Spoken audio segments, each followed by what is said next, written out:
Ahoj, v dnešnom videu si urobíme krátku recenziu na skicár značky Decotime s 2 druhmi papiera. Na strane, kde je nakreslený tento farebný jeleň, je papier určený pre alkoholové markery.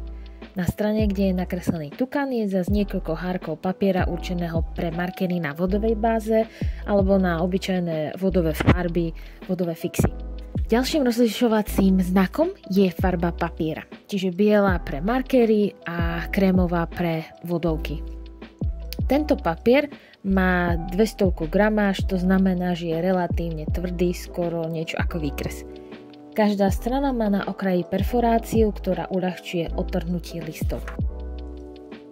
Aby som papier čo najviac potrápila, na testovanie som zvolila celostranový plne farebný obrázok známeho Pokémona. Výsledok: druhá strana maľovaného obrázka je kompletne zničená. V podstate nám tu vzniká ďalší obrázok.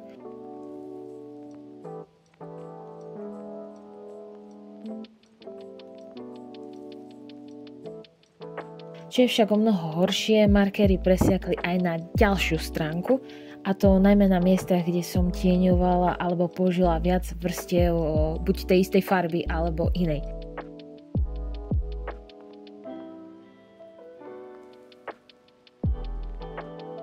Koľko vrstiev vlastne tento papier zvládne?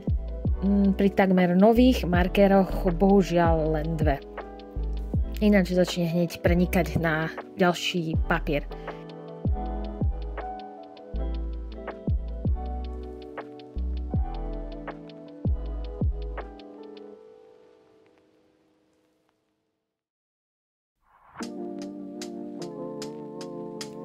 Takže skicár rozhodne sklamal pri tvrdení, že je pre alkoholové markery, pretože evidentne nie je.